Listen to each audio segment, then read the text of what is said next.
What is up, everyone? Welcome back to another video today, and in this video we are doing the 74th installment of Random Model Airports. Today we're going to be doing the Kelowna International Airport. No suggestions were made for this airport, however if you have any new suggestions, please leave them in the comments below. So I'd like to welcome you to Canada for the first time in this series. This is a major objective that I have had for Random Model Airports over the last several years, was to do more Canadian airports and actually get into Canada. So this is sort of my diving into it, if you will, or just getting my feet wet, since obviously I'm still missing quite a few Canadian planes that are crucial for a lot of the airports up there. So we'll have to continue adding those as we move forward. So this is a neat little airport here with about 9 gates and has pretty awesome traffic, at least for a U.S. person that has done pretty much all U.S. airports with a couple exceptions recently, with Bermuda and Providenciales being my only foreign airports that I've done prior to this video. So we've got a little bit of history with this airport. This opened in 1947 and originally had a grass airstrip before the runway was paved and then eventually expanded to handle jet aircraft. Canadian Pacific, which later became CP Air, that was the first airline to serve Kelowna, and then Pacific Western, they had a big presence here later on. WestJet came here in 1996, the same year that they started operations, and then just a couple of years later the terminal was expanded, and I've been told that there is another expansion underway, so adding some more areas for passengers and just updating the whole look and feel of the terminal. Since this is kind of the look of it right now, it's not really much, and about half the gates you have to board remotely, and then only the other half have jet bridges. So kind of interesting with that. But I do want to point out some services that I'm not featuring here, since I either don't have the models for those airlines or they don't exist at all 1 to 400 scale. Flair has a decent presence here, operating to Edmonton, Calgary, and Vancouver.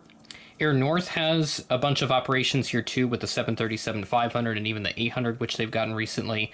Those come in from Vancouver. And North Caribou Air, they use the Avro RJ100 on select charter flights. It was on the schedule just on the day that I so happened to be putting together this update. Obviously, as far as I know, one doesn't exist in 400 scale for an RJ100, so I have excluded that as well. And then also note with Air Canada, WestJet, they operate other aircraft types like the 738, the MAX 8. Air Canada, they have A320 in there I've seen often. So I don't have that in there, but I do have the airlines at least, so it's a thought that counts there. And there's a brand new model debuting in this update as well, so this is part of why I did do Kelowna here, was just to get a new model featured in another video. So without further ado, we're going to get started at Gate 3 and we'll work our way down this way.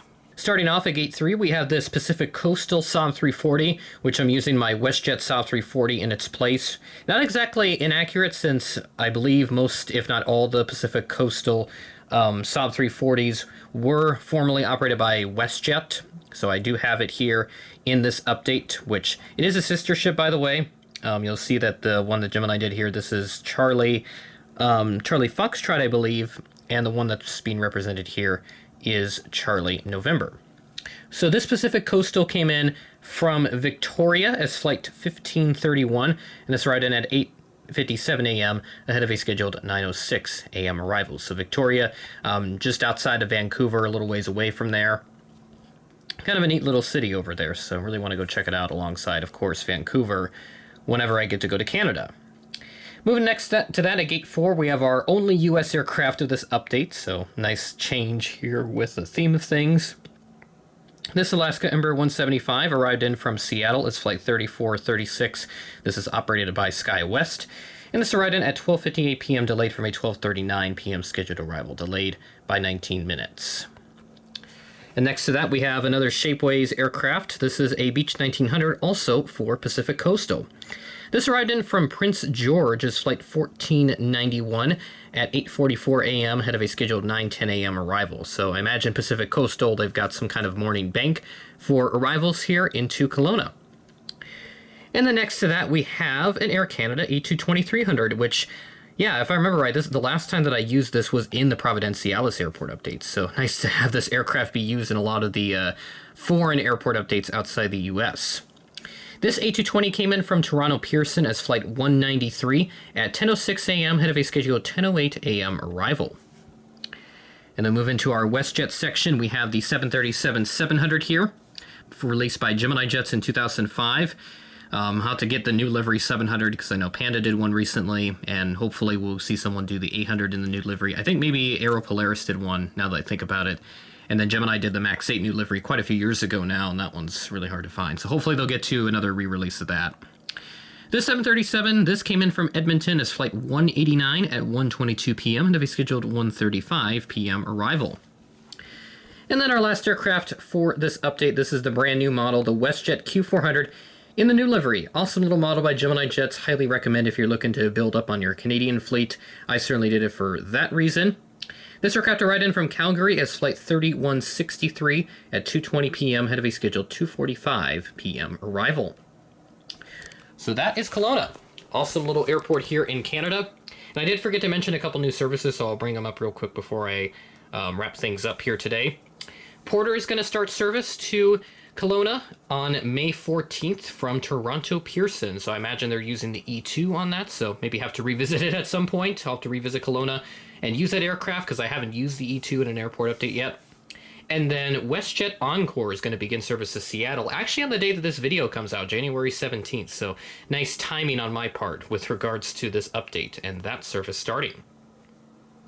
So that'll do it for this Random Model Airport update number 74 and our first visit to Canada. As I said at the start of the video, it has been my goal to really expand the series and diversify which airports I do, because I don't want to do just US airports. I'm eventually going to run out of airports to do. So I figured, why not hop up to Canada and see what they've got over there? And they certainly got some nice variety compared to the US diversity that we have down here. The Q400s are very much prevalent. WestJet and Air Canada dominate that sector. So you can certainly get around Canada with those aircraft types, and then they obviously have larger aircraft flying domestic flights between like Vancouver and Toronto. Certainly it'll be interesting to explore those later on down the line. So I will be growing my Canadian fleet, hopefully by quite a bit this year. That's going to be one of my goals for collecting as we head into 2025, is to grow that sector in my collection, and hopefully we'll be able to get some good stuff. And I know there's a good abundance of them out there on like the secondhand market and new releases. So I'll definitely take advantage of those opportunities when they arise. With that being said, that is the end of the video. Thanks for watching, and I will catch you in the next video.